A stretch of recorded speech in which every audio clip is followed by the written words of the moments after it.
Friends, मेरा नाम उमा जिंदल है और आपका बहुत बहुत स्वागत है आपके अपने यूट्यूब चैनल कॉमर्स नेटवर्क पर। फ्रेंड्स, पेपर 2 की यूनिट 8 मार्केटिंग मैनेजमेंट, जिसकी लास्ट क्लास में हमने कीमत के अर्थ और कीमत निर्धारण के उद्देश्यों के बारे में पढ़ा था और आज की क्लास में हम कीमत निर्धारण को प्रभावित करने वाले कारकों के बारे में पढ़ेंगे। तो आज की क्लास स्टार्ट करने से पहले मैं आपको बताना चाहूँगी कि आप मेरे टेलीग्राम ग्रुप कॉमर्स नेटवर्क को ज्वाइन कर सकते हैं। वहाँ पर आपको मेरे वीडियोस के लिंक और पीडीएफ्स मिल जाएंगे। तो अगर आप इस ग्रुप को ज्वाइन करना चाहते हैं तो इस ग्रुप का जो लिंक है वो मैं डिस्क्रिप्शन बॉक्स में दे दूँगी, वहाँ जाकर आप इस ग्रुप को ज्वाइन कर सकते हैं। तो चलिए आज की क्लास स्टार्ट करते हैं। तो देखिए, कीमत निर्धारण को प्रभावित करने वाले कारक, यानी कि कीमत को निर्धारित करते समय हमें कौन कौन से कारकों का ध्यान रखना चाहिए, ऐसे कौन कौन से कारक हैं जो कीमत के निर्धारण पर प्रभाव डालते हैं, उनके बारे में हम पढ़ेंगे। तो सबसे पहला है उत्पाद का मूल्य। उत्पाद का मूल्य यानी कि उपभोक्ता कीमत उत्पाद के उस मूल्य का प्रतिनिधित्व करती है जिसका वह अनुभव करता है। यानी कि उपभोक्ता क्या सोचता है उस प्रोडक्ट के बारे में कि वो प्रोडक्ट कैसा है, वो चीज़ आखिर कैसी है। क्या अगर वो बहुत अच्छी क्वालिटी की चीज़ है, यानी कि जो प्रोडक्ट है वो बहुत अच्छी क्वालिटी का है, तो उसका जो प्राइस होगा, जो उसकी कीमत होगी, वो काफ़ी ऊंची भी रख सकते हैं। लेकिन अगर मान लीजिए कोई अच्छा प्रोडक्ट नहीं है, यानी कि जो प्रोडक्ट है बहुत मीडियम सी क्वालिटी का है, तो उसका अगर हम वहाँ पर कीमत या प्राइस ऊंचा रखते हैं तो वो प्रोडक्ट नहीं बिकेगा। इसलिए सबसे पहले ये चीज़ देखनी चाहिए कि जो उत्पाद है, वो प्रोडक्ट है, वो आखिर है किस तरीके का, वो क्या उसके अंदर अच्छी टेक्नोलॉजी यूज़ की गई है या उसकी क्वालिटी कैसी है। तो इस चीज़ों पर ज़्यादा ध्यान रखना चाहिए और साथ ही साथ हमें ये भी देखना चाहिए कि वो आखिर कहाँ पर बिक रही है। यानी कि जैसे कई ऐसे प्लेसेस होते हैं, मान लीजिए कि कोई अगर जो प्रोडक्ट है हमारा छोटी छोटी शॉप्स के ऊपर बिक रहा है, तो वहाँ पर भी लोग ज़्यादा जो कीमत है वो पे नहीं करते। अकॉर्डिंगली जब हम मॉल्स में अपने प्रोडक्ट को बेचते हैं तो वहाँ पर अच्छी कीमत मिल जाती है किसी भी प्रोडक्ट की, है ना। तो इस चीज़ को भी हमें ध्यान रखना होता है। तो देखिए, इस प्रकार कीमत निर्धारण की कुंजी है उस मूल्य को भली भांति समझना जिससे उपभोक्ता उत्पाद में देखता है। तो यानी कि उपभोक्ता उत्पाद को किस तरीके से देख रहा है कि वो उत्पाद कैसा है, तो इसलिए इस चीज़ का बहुत ही ध्यान रखना चाहिए कीमत को निर्धारित करते समय। ओके, इसके बाद इसका नेक्स्ट पॉइंट है उत्पाद की लागतें। तो देखिए, उत्पाद की कीमत ऐसी होनी चाहिए कि कंपनी की लागतें वसूल हो जाए। ठीक है, कंपनी की लागतें यानी कि उस प्रोडक्ट को बनाने के लिए कंपनी ने क्या क्या लागतें की हैं, क्या क्या पैसा खर्च किया है, क्या निवेश किया है उसके ऊपर, तो वो जो कीमत है उससे उस कंपनी की सारी लागतें पूरी होनी चाहिए। ठीक है ना, क्योंकि आपको पता ही होगा जैसे कि हमारी जो लागतें होती है वो भी हमारी कई तरीके की होती हैं। जैसे कि हमारी नियत लागतें यानी कि फिक्स्ड कॉस्ट होती हैं, ठीक है। उसके बाद वेरिएबल कॉस्ट यानी कि परिवर्ती लागतें होती हैं, ठीक है। तो इन सभी का जोड़ जो है वो कंपनी का पूरा होना चाहिए, साथ ही साथ उसके ऊपर थोड़ा सा लाभ भी होना चाहिए। तो इस तरीके से ही उत्पाद की जो कॉस्ट है उसे रखी जानी चाहिए।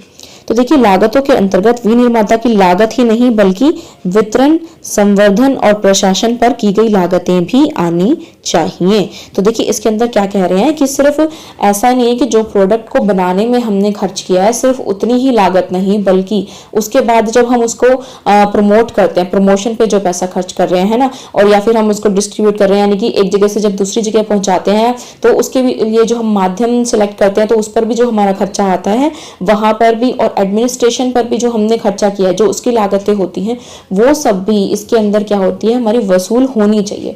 क्योंकि वो कीमत ऐसी होनी चाहिए जिससे कि कंपनी को घाटा ना हो, उसे प्रॉफिट ही हो, है ना।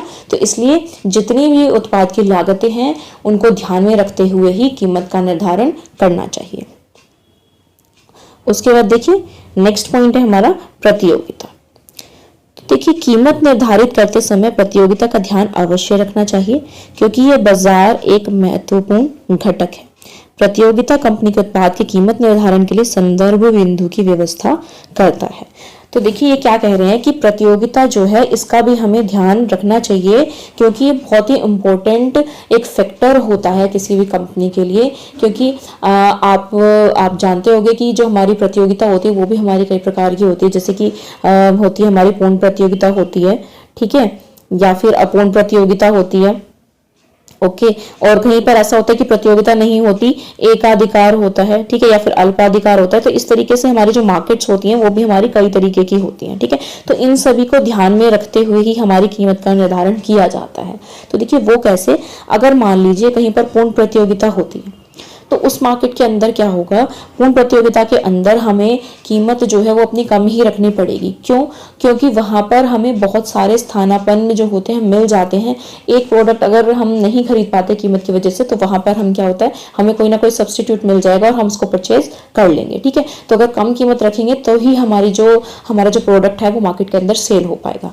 वहीं अगर एकाधिकार होता है तो कोई भी जो कंपनी है वो वहां पर क्या कर सकती है, बहुत ही अच्छे रेट ले सकती है, बहुत ही अच्छा प्राइस रख सकती है अपने प्रोडक्ट का। क्यों? क्योंकि वो अकेली होती है वहां पर मार्केट के अंदर, वहां पर कोई भी वहां पर सब्स्टिट्यूट मौजूद नहीं होता। तो कितनी भी कीमत अगर वो प्रोडक्ट की रखते हैं तो वहां पर जो कस्टमर होगा उसको वो पे करना ही पड़ेगा, है ना। तो इसलिए एकाधिकार के अंदर जो प्राइस होते हैं वो थोड़े हाई भी हो सकते हैं, लेकिन जहां पर हमारी जो कंपटीशन लेवल है वो ज्यादा होता है तो वहां पर कीमतें अक्सर नीची देखी जाती हैं।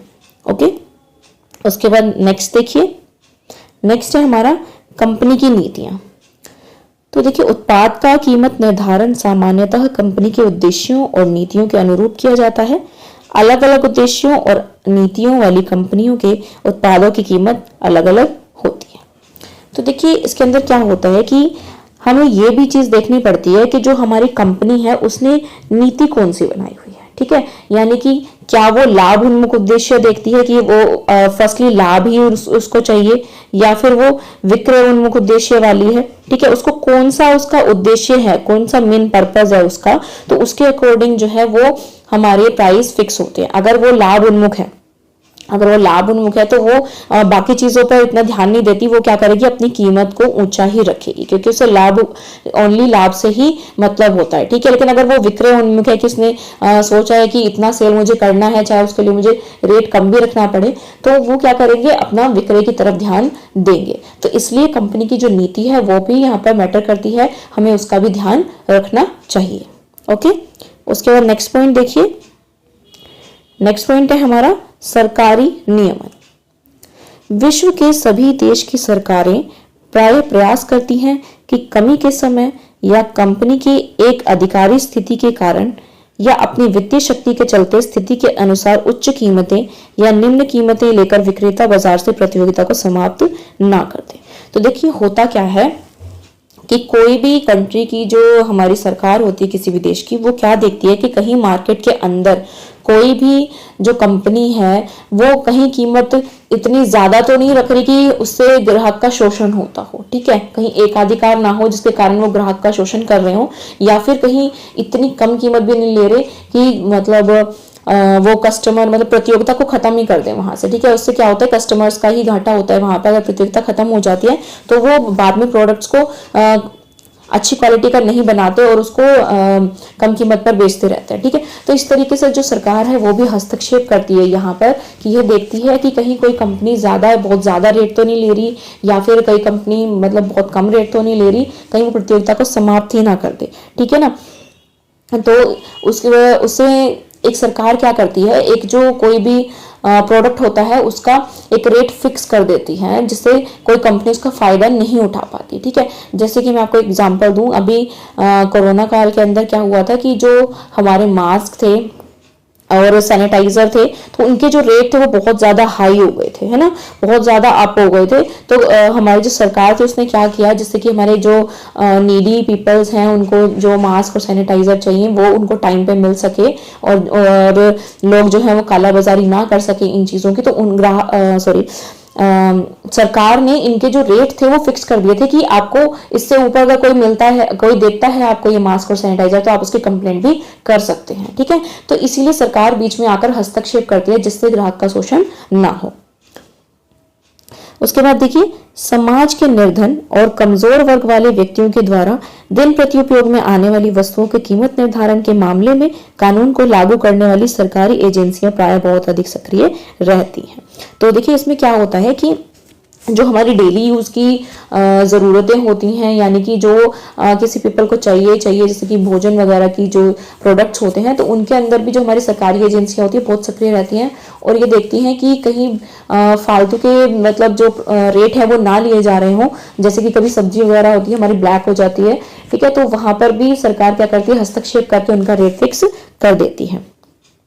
अनेक देशों में उपभोक्ता आंदोलन भी है जो कंपनी की गतिविधियों पर कड़ी नजर रखते हैं, ठीक है, तो बहुत सारे देशों में उपभोक्ता आंदोलन भी बनाए गए हैं इसके लिए। ओके, उसके बाद विपणन के अन्य तत्व। विपणन मिश्रण के अन्य 3 तत्व भी कीमत को प्रभावित करते हैं। कीमत निर्धारण के संबंध में निर्णय शेष विपणन मिश्रण तत्वों से अलग रूप में नहीं लिया जा सकता। कीमत अन्य 3 तत्वों को प्रभावित करती है तथा उनसे होती भी है। तो देखिए क्या कह रहे हैं कि जो विपणन के अन्य 3 तत्व हैं, जैसे हमने इसके 4 तत्वों के बारे में पढ़ा था, उत्पाद, कीमत, उसके बाद संवर्धन और वितरण, ठीक है, तो हमने इन 4 तत्वों के बारे में पढ़ा है।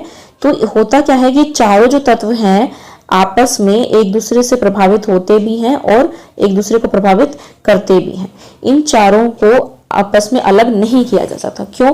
अगर देखिए उत्पाद अच्छा नहीं है, ठीक है, कीमत जो है सबसे पहले किस पे डिपेंड करती है, उत्पाद ही पर ही डिपेंड करती है, क्योंकि कीमत किसकी मिलनी है, वो हमें उत्पाद की ही मिलनी है ना। तो उत्पाद जो है सबसे पहले हमारा अच्छा होना चाहिए अगर हमें ऊंची कीमत रखनी है। तो उत्पाद कैसा है उसके अकॉर्डिंग ही हम कीमत रखेंगे, है ना। उसके बाद हमारा संवर्धन पर कितना खर्च हुआ, ओके, उसके बाद क्या होता है कि वितरण हमने कहाँ कहाँ पर किया, उसके अकॉर्डिंग हमारा कितना खर्च हुआ। तो इनको मिलाकर जो है वो ही हमारी कीमत बनती है। तो इसलिए जो हमारी कीमत है वो तीनों तत्वों से प्रभावित होती है ना। जैसे कि देखिए उदाहरणार्थ परफ्यूम, साबुन या गारमेंट जैसे व्यक्ति के उत्पादों के संवर्धन पर बहुत अधिक व्यय करना होता है कि कीमतें हमें ऊंची रखनी पड़ती है ना। तो ये क्या कह रहे हैं कि जैसे कोई ऐसे प्रोडक्ट्स होते हैं जैसे साबुन हो गई या गारमेंट्स हो गए जो व्यक्तिगत उत्पाद होते हैं, तो इसके लिए क्या करना पड़ता है, हमें संवर्धन पर बहुत ही अधिक खर्च करना पड़ता है ना। बहुत ज्यादा इसकी जो है हमें एडवर्टीजमेंट वगैरह देनी पड़ती है। तो यहाँ पर क्या हुआ कि अन्य तत्व से प्रभावित हुआ क्योंकि हमने इसको संवर्धन पर अधिक खर्च किया। तो इससे क्या होगा, इससे हमारी कीमत जो होगी वो भी ऊंची हो जाएगी, ठीक है। तो इसलिए जो हमारे विपणन के अन्य तत्व हैं वो भी हमारी कीमत को प्रभावित करते हैं। तो ये थे हमारे कीमत निर्धारण को प्रभावित करने वाले कारक। तो आज के लिए इतना ही। आशा करती हूँ आपको मेरा वीडियो अच्छा लगा होगा। अगर आपको मेरा वीडियो अच्छा लगा हो तो प्लीज़ इसे लाइक कीजिए और अगर आप चैनल पर नए हैं तो चैनल को सब्सक्राइब करिए और साथ में बेल आइकन को प्रेस कर दीजिए ताकि वीडियो अपलोड होते ही आपको नोटिफिकेशन मिल सके। और इस वीडियो को ज़्यादा से ज़्यादा शेयर कीजिए ताकि आपके फ्रेंड्स और रिलेटिव्स भी इस वीडियो से बेनिफिट उठा सकें। Thank you.